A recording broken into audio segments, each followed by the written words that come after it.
கேள்வி பார்வையாளருக்கு வணக்கம். இந்த நேர்காணலில் நாம் சந்திக்க இருக்கும் சிறப்பு விருந்தினர் அண்ணா திராவிட மக்கள் முன்னேற்ற கழகத்தின் பொதுச் செயலாளர் வழக்கறிஞர் பசும்பொன் பாண்டியன். வணக்கம். வணக்கம். பரபரப்பான கரூர் சம்பவத்துக்கு மத்தியில் பேரவை கூட்டம் கூட துவங்கியிருக்கிறது. குறிப்பாக பார்த்தோம்னா கரூர் தீர சம்பவம் எந்த ஒரு கேள்விகள் கேட்டாலும் அரசு பதில் சொல்ல மாட்டேங்கிறது. குறிப்பாக முதலமைச்சர் உள்ளிட்ட அமைச்சர்கள்லாம் பதில் சொல்ல மாட்டாங்கன்னு சொல்லிட்டு எதிர்க்கட்சி தலைவர் எடப்பாடி பழனிசாமி சொல்லியிருக்காங்க. சம்பவத்தை நீங்க எப்படி பார்க்குறீங்க? எதிர்க்கட்சி தலைவராக இந்த 5 ஆண்டுகள் நிறைவடைய போகிறது. Okay sir. எதிர்க்கட்சி தலைவராக தான் எடப்பாடி பழனிசாமி நடவடிக்கை இருந்திருக்கே தவிர ஒரு 4 ஆண்டு காலம் முதலமைச்சராக இருந்தவர் இன்னும் அவருக்கு சொல்லணும் ஆளுங்கட்சி எப்படி மடக்கி கேள்வி கேட்கணும். நம்ம முதலமைச்சர் இருக்கும்போது எப்படி இன்றைய முதல்வர் தளபதி ஸ்டாலின் கேள்வி கேட்டார், குறுக்கு கேள்வி மடக்கு காட்டில் இப்படி அமைச்சர் துரைமுருகன் அன்றைக்கு எதிர்கட்சியாக இருக்கும்போது கேட்டார். அனுபவமே இல்லை. இதான் ஒன்லி காலில் விழுகிறது, ஊர்ந்து போகிறது, காலில் விழுந்தாலே தூக்கி விடுறது மல்லாக்கா. இது 2 தவிர அரசியலில் எதுவும் தெரியாதாலும் எடப்பாடி பழனிசாமி நேற்று அசம்பிளியில் கேள்வி கேட்க வர்றாரு. நேரமில்லா நேரத்தில் கேள்வி கேட்கும்போது முதலமைச்சர் எதிர்கட்சி தலைவர் பேசினதுக்கு பின்னாடி நான் தான் பிரதான எதிர்கட்சி தலைவர், அதில் ஒன்றும் குறைச்சல் இல்லை. பிரதான எதிர்கட்சி தலைவர் 2 முறை தான் சட்டமன்றத்தில் ஃபைட் பண்ணியிருக்காருங்க. நாட்டு மக்களுக்கு நீங்கள் தெளிவாக சொல்கிறேன். ஒன்று, கொடநாடு கொலை வழக்கை நான் மீண்டும் விசாரிப்பேன் சொல்றனைக்கு ஆள் வெளிநடப்பு பண்ணார். Okay sir. அடுத்து சட்டமன்றத்தில் தர்ணா பண்ணாரு. துருவி மீண்டும் கொடநாடு கொலை வழக்கை நான் விசாரிப்பேன், கொள்ளை வழக்கேன்னு முதலமைச்சர் சொன்னார்ல. 2 வித ஆர்ப்பாட்டம் பண்ணியிருக்காரு, போர்ப்பாட்டம் பண்ணியிருக்காரு சட்டசபையில். ஆக்கப்பூர்வமா நாட்டு மக்களுக்காக என்ன பேசியிருக்காரு? இவர் பேசுறதுல ஏதாவது தகுதி இருக்கா? நேற்று கேட்குறாரு சபாநாயகர் இந்த மாதிரி நேரமில்லா நேரத்தில் பிரதான எதிர்கட்சி தலைவர் பேசுனதுக்கு பின்னாடி முதலமைச்சர் விளக்கம் சொல்லணும். கரூரில் மிகப்பெரிய துயர சம்பவம் நடைபெற்றிருக்கு முடிஞ்சிருக்கு பின்னால் சட்டமன்றம் கூடுகிறது. முதலமைச்சர் சட்டப்பேரவை விதியின் 56 கீழ் பேசலாம், ஒரு அறிக்கையை வயசிக்கலாம். அதுக்கு பின்னாடி எதிர்கட்சி தலைவர் பேசலாம். இதோ ஒரு குற்றச்சாட்டு, அதாவது உப்புச்சப்பு இல்லாத குற்றச்சாட்டு. முதலமைச்சர் 56வது விதிகளை பேசலாம்ல, அறிக்கை கொடுக்கலாம்ல. ஒரு துயர சம்பவம் நடைபெற்றிருக்கிறது, நடந்த விளக்கத்தை கொடுக்கலாம். இல்லை அதிகாரிகள்லாம் பேட்டி கொடுக்கலாமா? ஒரு நபர் கமிஷன் போட்டதுக்கு பின்னாடி அப்படின்னு சொல்றாரு. கொரோனா காலத்தில் அதிகாரிகள் தானே பேட்டி கொடுத்தாங்க, கொடுக்கலையா? தலைமைச் செயலாளர், உள்துறை செயலாளர் கொடுக்கலையா? எம்ஜிஆர் புரோக்லின் மருத்துவமனை இருக்கும்போது அதிகாரிகள் பேட்டி, அண்ணா அமெரிக்கா மருத்துவமனை இருக்கும்போது அதிகாரிகள் பேட்டி. அதிகாரிகள் பேட்டி கொடுக்கக்கூடாது, என்ன பெரிய குற்றம் இருக்கு? நீங்க ஒரு நபர் கமிஷன் தூத்துக்குடியில் 13 பேரை சுட்டு கொண்டதுக்கு பின்னாடி தானே நீங்க பேட்டி கொடுத்தீங்க. ஒரு நபர் கமிஷன் அமைச்சதுக்கு பின்னாடி பேட்டி கொடுத்தீங்க. இதே அருணா ஜெகதீசன் கமிஷனுக்கு பின்னாடி கொடுத்தீங்க. அதாவது சொந்த கட்சிக்காரன் செத்தா கூட எடப்பாடி பழனிசாமி இவ்வளவு, அதான் முதலமைச்சர் பேசியிருக்காரு, இவ்வளவு வருத்தப்பட மாட்டார். அவருக்கு என்ன குஷி இருக்காரு? சில பேர் இருப்பாங்க வஞ்சகமான ஆளுங்க, கிராமத்தில் மருமக தாலி எடுத்தா கூட பரவாயில்லன்னு இருப்பாங்க. என்ன அர்த்தம்? மகன் செத்தா கூட பரவாயில்ல, மருமக தாலி அறுக்கணும்னு நினைப்பான். அந்த கூத்து தான் எடப்பாடி பழனிசாமிக்கு. 42 பேர் இறந்து விட்டார்கள் விஜய், இவருக்கு குதிக்கிறார். இவ்வளவு அனுதாபம், இவ்வளவு வருத்தம் உனக்கு எதுக்கு? என்ன கேள்வி கேட்குறீங்க? உங்கள் கேள்வியில் என்ன இருக்கு? நீங்கள் கேட்ட கேள்வி அத்தனைக்கு தெளிவான பதிலை நாட்டு மக்களுக்கு முதலமைச்சர் சொல்றாரு. அதாவது என்ன சொல்றாரு? நீங்க ஏன் போனீங்க ராத்திரியா? நாங்கன்னா எடப்பாடியா? தூத்துக்குடியில் 13 பேர் துப்பாக்கியால் காக்கை குருவில கூட சுட்டு கொண்டதுக்கு பின்னாடி பத்திரிகையாளர்கிட்ட என்ன பேட்டி கொடுத்தாரு? இந்த சம்பவத்தை நான் தொலைக்காட்சியை பார்த்து தெரிந்து கொண்டேன்னு சொன்ன ஒரு கூமுட்ட முதலமைச்சராக இருந்தார். அதான் தளபதி ஸ்டாலின்.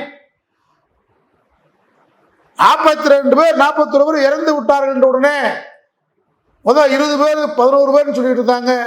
தலைமைச் செயலகத்தில் உட்கார்ந்து ஆலோசனை நடத்திட்டு இருந்த ஒரு எண்ணிக்கை கூடவும் தன் மக்களுக்கு ஏற்பட்டிருக்கக்கூடிய இந்த மரண எண்ணிக்கையை தாங்க முடியாமல் துயரத்தோடு இப்படிதான் அவர் மருத்துவமனையில் இதய சிகிச்சை பண்ணிக்கிட்டவர் பறந்தோடு 1 மணிக்குள்ள வந்துட்டார். 42 பேர் மரணத்துக்கு காரணமானவன் கரூர்ந்து சென்னை வீட்டுக்கு போயிட்டான். சென்னை வீட்டில் அமைதியா இருந்த முதலமைச்சர் கரூருக்கு போயிட்டார். இது ஒரு குற்றமா? கரூர்ந்து சேலம் எத்தனை கிலோமீட்டர்? சேலத்துல தான் நான் தூங்கிட்டு இருந்தேன். மக்கள் மீது அக்கறை இருந்தால் சேலத்திலிருந்து 20,000 ரூபாய் வந்திருக்கும் எதிர்கட்சி தலைவர். எங்கடா பணம் விழுங்கும்? மாண்புமிகு தமிழக முதலமைச்சர் நாங்களாம் என்ன நினைக்கிறோம்? ஜனநாயகத்தை பாதுகாக்க நினைக்கிறோம். ஆனா எடப்பாடி பழனிசாமி பணநாயகத்தையும் பிணநாயகத்தையும் நம்பி உட்கார்ந்துருக்க. எப்படியாவது தாவேக்கா காலில் விழுந்து சசிகலாமா காலில் விழுந்தது மாதிரி தாவேக்கா விஜய் காலில் விழுந்து ஊர்ந்து தவழ்ந்தாது முதலமைச்சர் ஆறு ஒரு கேவலமான நிலைமையில் இருக்க. என்ன கேள்வி? இது ஒரு கேள்வியா? முதலமைச்சர் ஏன் போனார்ன்ற கேள்வி. ஆம்புலன்ஸ்ல எதுக்கு வேகமா போச்சு? இந்த ஆம்புலன்ஸ் வண்டியை கண்டாதாங்க எடப்பாடிக்கு பிடிக்கல. என்னன்னு தெரியல. ஆம்புலன்ஸுக்காரங்க இது பண்ணி விட்டாங்களா? எங்கேயாவது இன்னும் குத்து வாங்கினாலும் சொல்லணும், குத்துனோம்னாலும் சொல்லணும். ஏன்னா ஆம்புலன்ஸுக்கார எவ்வளவு குத்துனீங்களா இவனு இருந்தாலும் என்ன நினைச்சுன்னு தெரியல. ஆம்புலன்ஸ் எதிரியா பாக்குறாரு. அங்கே மயக்கமடைந்து விழுகிறார்கள். தாவேகாரின் துண்டு போட்டவன பூரா துண்டக்கான துணியக்கான ஓடி போயிட்டான். தலைவனும் ஓடி போயிட்டான், தொண்டனும் ஓடி போயிட்டான், குண்டனும் ஓடி போயிட்டான். காவல்துறை அதிகாரிகள் மயக்கமடைந்து அவர்கள் உதவியை கேட்டதற்கு பின்பாக அவசரமாக வருகிறது. இதை தாவேக தலைவர் விஜய ஆம்புலன்ஸ் என்ன வருது, என்னடா நம்ம கொடி கை விட்டு வருதுன்ற அவன் ஒரு லூசு. அவன் கட்சிக்காரன் தான் ஏற்பாடு பண்ணியிருக்கான். மயக்கம் அடைந்து விழுகிறார்கள், பலர் மரணம் அடைந்திருக்கிறார்கள். இந்த காட்சியெல்லாம் விஜயின் கவனத்துக்கு கொண்டு வருவதற்காக அவன் கட்சிக்காரனை செருப்பால் எடுத்து எரிஞ்சு சொல்றான். செருப்பால் அடித்தாலும் புத்தி விடாதவங்க ஏன்டா செருப்பு போடுன்னு நினைக்க வேணாமா? இதுக்கு ஒரு காரணம். அப்புறம் என்ன காரணம்? இதுக்கெல்லாம் முதலமைச்சர் தெளிவா பதில் சொல்லியிருக்காரு. இனிமே இந்த துயரம் நடக்கக்கூடாத அளவுக்கு ஒரு மக வருத்தத்தோட சொல்லியிருக்காரு. இதுக்கெல்லாம் அவர் என்ன சொல்றாரு? எப்படி நீங்க அங்க 2 டேபிள் தான் இருந்துச்சு கரூர் மருத்துவமனையில இந்த பிரேத பரிசோதனை பண்றதுக்கு. அதை நீங்க எப்படி இரவோடு இரவாக ஆட்டுப்புழுக்கு அண்ணாமலை பெரிய விஞ்ஞானி இவங்க எல்லாம் சொல்லியிருக்கான். எப்படி நீங்க 42 பேரை உடல் கூராய்வு பண்ணீங்கன்னு கேட்கிறான். அதுக்கு நம்முடைய மருத்துவ அமைச்சர் சுப்பிரமணியன் சொல்றாரு, இரவோடு இரவாக ராத்திரி 1 மணிக்கு போயிட்டாரா விஜய், ஓடி போயிட்டான் வீட்டுக்கு, பனையூருக்கு, பங்களாவுக்கு, குழு ஏசியில் படுக்கிறதுக்கு. நாங்கள் பேசினா தாங்க மாட்டேங்க. எடப்பாடி பழனிசாமி குழுண்டு ஏற்காடு குளிர்ந்த காற்றோடு சேலம் நெடுஞ்சாலையில் படுத்து கிடக்க. முதலமைச்சர் தள்ளாத வயதிலும் போய் அங்கே உட்காந்து சும்மா உட்காந்து போகிறவங்கள மாதிரி எடப்பாடி மாதிரி நான் பத்திரிகையை பார்த்து தெரிஞ்சு கொண்டேன் அப்படியா சொல்லிக்கிட்டு இருப்பாரு. அவர் போய் உட்கார்ந்த உடனேயே அங்கே இருக்கக்கூடிய பக்கத்தில் இருக்கக்கூடிய வெளி மாவட்டங்கள்லாம் சேர்ந்து 22 பேர், கரூரில் மொத்தமாக 25 பேர் டாக்டர்ல வர வச்சு 5 மேஜைகளில் கூறாவி செஞ்சிருக்காங்க. கடந்த செப்டம்பர் 28ஆம் தேதி அதிகாலை எதிர்கட்சி தலைவர் குற்றச்சாட்டை பாருங்க கண்டுபிடிக்கிறான். தேடி அதிகாலை 1:30 மணிக்கு முதலமைச்சர் தூங்கல, மருத்துவ அமைச்சர் மா சுப்பிரமணிய தூங்கல, அன்பில் மகேஷ் புயமொழி தூங்கல, சேலம் ராஜேந்திரன் வழக்கறிஞர் தூங்கல, சட்டமன்ற உறுப்பினர் முன்னாள் அமைச்சர் செந்தில் பாலாஜி தூங்கல. எல்லாம் தண்ணியை போட்டு படுத்துட்டு காலையில செய்தியை தெரிஞ்சுக்கிட்டு வந்துக்கிட்டு எடப்பாடி சட்டமன்றத்தில் கேள்வியாக கேட்கிற. ராத்திரி 1:30 மணிக்கு முதலமைச்சர் உட்கார்ந்து பக்கத்து மாவட்டம் நாமக்கல், சேலம், கரூர், திண்டுக்கல், கோவை டாக்டர் உடற்கூறாய்வு டாக்டர்ல வர வச்சு 2 டேபிள் இருந்துச்சு, 5 டேபிள் போட்டு நைட்டு 1:30 மணிக்கு 28ஆம் தேதி அதிகாலை 1:30 மணிக்கு தொடங்கி 29 மாலை 4 மணிக்கு உடற்கூறாய்வு பணிகள் முடிஞ்சிருக்கு. மொத்தம் 14 மணி நேரம் உடற்கூறாய்வு நடைபெற்றது. அனைத்து வீடியோ செய்யப்பட்டிருக்கு. என்ன சொல்றாங்க? 14 மணி நேரம் நடந்திருக்கு. ஆட்டுப்புழுக்க அண்ணாமலை, பொதுமக்கள், இந்த எதிர்கட்சி தலைவர், கூமுட்ட எதிர்கட்சி தலைவர் எப்படி 41 பேருக்கு உடற்கூறாய்வு 12 மணி நேரத்தில் செய்ய முடியும்? அதி மேதாவிகளா நீங்க கடந்த ஜூன் மாதம் குஜராத்தில் நடந்த விமான விபத்தில் 229 பேர் சம்பவ இடத்திலேயே இறந்து போயிட்டாங்க. 41 பேருக்கு 22 டாக்டர், உதவியாளர்கள், மருத்துவ உபகரணங்கள், 5 மேஜை கூடப்பட்டு நள்ளிரவு 28 நள்ளிரவு தொடங்கி 29 மாலை 4 மணி வரைக்கும் நடந்திருக்கு. மொத்தம் 14 மணி நேரம். ஆனா 229 பேர் குஜராத்தில் விமான விபத்தில் இறந்தவங்களுக்கு 12 மணி நேரத்தில் உடற்கூறாய்வு நடந்திருக்கு. இது குஜராத் மாடல், இது மோடி மாடல், பித்தலாட்ட மாடல், ஃப்ராட் மாடல். இந்த மாடலுக்கு 229 பேருக்கு இந்த மோடி அரசு, மோடி ஆதரிக்கக்கூடிய குஜராத் மாநில அரசு, பாஜக அரசு 229 பேருக்கு 12 மணி நேரத்தில் பிடிக்கலடா, துப்பு கட்டுவீங்களா? ஒரு முதலமைச்சர் நேரடி பார்வையில் உட்காந்துட்டு டாக்டர் வர சொல்லி, செவிலியில் வர சொல்லி, உடற்கூறாய்வு மருத்துவர்களை வர சொல்லி, நள்ளிரவிலிருந்து காலை வரைக்கும் தூங்காம அனைத்து பேருக்கும் உடலை ஒப்படைச்சிட்டு வந்திருக்காருடா. மாநகரில் இது ஒரு கேள்வியா? அப்புறம் கரூர்ல இந்த இடத்துக்கு கட்டாயப்படுத்தினாங்களா? விஜய் கட்சிக்காரனை கூப்பிட்டு, உன்னையை கூப்பிட்டு மண்ணையை பிடிச்சி, உன் தொண்டையை பிடிச்சி, வேலுச்சாமி முடித்துல நீ பேசினாங்களா? கரூர் கோட்டாட்சியர் தலைமையில் நடந்த கூட்டத்தில் அதிமுக, விஜய் கட்சிக்காரி உட்பட இந்த இடம் பொதுக்கூட்டம் நடந்திருக்க இடம் தகுந்த இடம்னு கையெழுத்து போட்டு கொடுத்துருக்காங்க.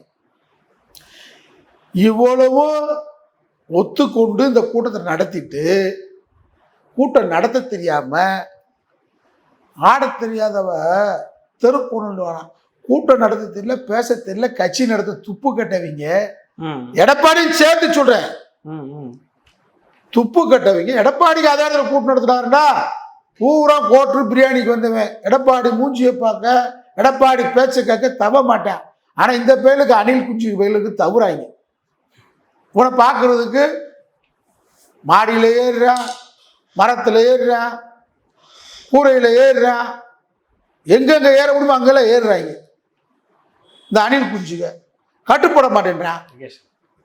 இப்ப எப்படி கொண்டு வரீங்க?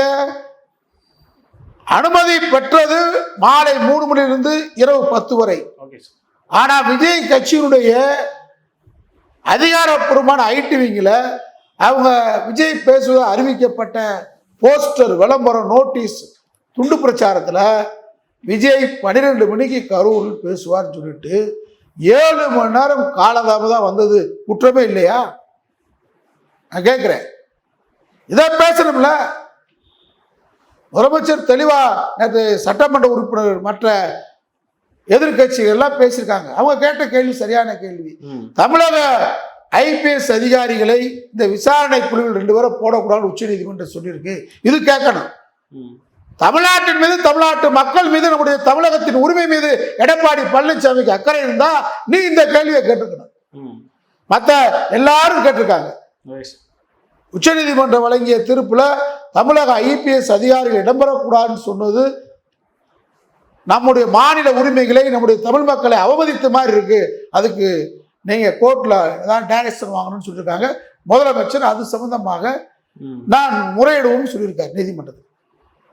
மற்றபடி நீ சிபிஐ போட்ட என்ன, இன்டர்போல் போலீஸ் போட்ட என்ன, ஐக்கிய நாடு சபையை விசாரிச்சாலும் விசாரணைக்கு திராவிட மாடல் அரசு திமுக தயார்.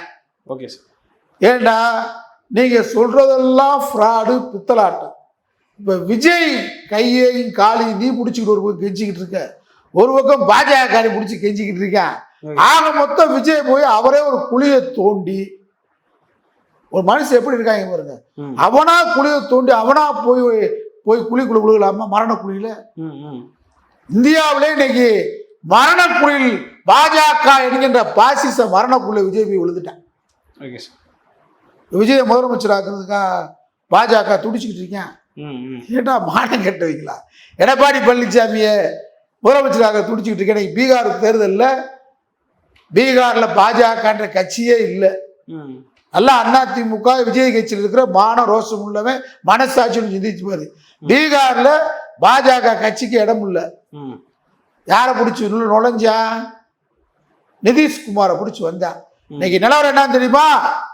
பாஜக இல்லை என்றால் நிதிஷ்குமார் ஆட்சி அமைக்க முடியாத நிலைமையை கட்சியை கபலீகரம் பண்ணி பாதி சீட்டு 2 ஈக்குவல் சீட்டு கொண்டு வந்துட்டேன்.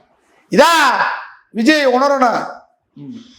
பாசிச எதிர்ப்பேன்னு சொல்லும் போது நீ பாசிசத்தை எதிர்க்கல உன் பேச்சுல. இப்போ போய் விழுந்து கிடக்க என்ன சொல்ல போறேன்? இப்போ உன்னை எப்படி பயன்படுத்த போறேன்? உன்னை முதலமைச்சரை அறிவிக்க மாட்டேன் விஜய. என்ன சொல்ல போறேன்? என்னுடைய ஒரே இலக்கு, நீ பாசிசத்தால் இறக்கப்பட்டவன் தான் விஜய். என்னுடைய ஒரே இலக்கு தமிழ்நாட்டில் பாயாசம் திமுக ஆட்சி இருக்கக்கூடாது. இதற்காக நான் பாசிசவாதிகளை கூட கை கொடுக்க தயாரா இருக்கிறேன். எங்க 42 பேர் உயிரை பலி கொடுத்த இந்த நிலையில திமுக தான் காரணம். அதனால நாங்க இந்த தேர்தல் எங்களுக்கு முக்கியம் இல்லை. நாங்கள் அடுத்த தேர்தலான எங்களுக்கு இலக்கு. இந்த தேர்தலில் யார் ஆட்சிக்கு வர வேண்டும் என்பது முக்கியம் அல்ல. இந்த தேர்தலில் யார் ஆட்சி இருக்கக்கூடாதுன்னு தான் முக்கியம். நாங்க திமுகவை பாசிசத்தை வைத்து வீழ்த்துவோம். இதற்காக யாருடன் கைகோர்ப்போம். ஆனால் இந்த தடவை நாங்கள் இரங்கலா இருக்கும், அனுதாபமா இருக்கும், வருத்தமா இருக்கும் எங்க தொண்டர்கள் இருந்தனால. ஆனா இந்த தேர்தலில் விஜய் தொண்டர்கள் முழு மூச்சாக இறங்கி பாயாசம் திமுகவை வீழ்த்துவதற்கு பாஜக கொத்தடிமையான நானும் ஒரு கொத்தடிமையாக, எடப்பாடி ஒரு கொத்தடிமையாக இருந்து தேர்தல் பிரச்சாரத்துக்கு வரணும்னு அறிக்கை கொடுக்க போறேன். எழுதி வச்சிருக்கேன் அமித்ஷா. இதுதான் டெல்லியில உட்காந்து இப்ப எடப்பாடிக்கு எழுதி கொடுத்தது மாதிரி கூட்டணி ஆட்சியில் பங்கு. இப்ப யார் முதலமைச்சர் வர முடியும்? எடப்பாடி முதலமைச்சர் ஒத்துக்குருவாப்லையா? கிடையாது. எடப்பாடியை முதலமைச்சர் சொல்லிட்டு வெற்றி பெற்றதுக்கு பின்னாடி அமித்ஷா தெளிவா சொல்லிருக்காரு, அதிமுகவில் ஒருவர் அப்படின்னு சொல்லியிருக்காரு. அதனால கரூர் சம்பவம் திராவிட மாடல் அரசுக்கும் மக்களுக்கும் நமக்கெல்லாம் மிகப்பெரிய வருத்தம். நம்முடைய தமிழ் சகோதரர்கள் அப்பாவியில் அன்றாட உழைத்து சாப்பிடக்கூடிய இளைய தலைமுறை இளம் மொட்டுக்களை பறிகொடுத்து விட்டு நாம் இன்றைக்கு அனுதாபப்படுறது. இன்னைக்கு வரைக்கும் இரங்கல் தெரிவிக்க போறது கூட துப்பு கட்ட விஜய். 17ஆம் தேதி போறேன், உங்க குடும்பத்தையே நாங்க தத்தெடுக்க போறோம். ஏய், ஒருத்தன் எதுக்கு போட்டாலும் நல்லதுக்கு போட்டாலும் கெட்டதுக்கு போடான்னு என் கிராமத்துல இறந்ததுக்கு உனக்காக இறந்தவனுக்கே போய் அந்த குடும்பத்துக்கு அவனுக்கு ஒரு மாலை வைக்க முடியல, உன்னால ஒரு கண்ணீர் விட முடியல, ஒரு ஆறுதல் தெரிவிக்க துப்பு கட்டவன் நீ கூரை ஏறி கோழி பிடிக்க முடியாதவன் வைகுண்டத்துக்கு வழிகாட்ட போறானா? உனக்காக இறந்த வீட்டுக்கு இன்னைக்கு வரைக்கும் போறதுக்கு வாய்தா கேட்டுக்கிட்டு இருக்கிற ஆளு உடைய மக்கள் அம்பலப்பட்டு போன விஜய்.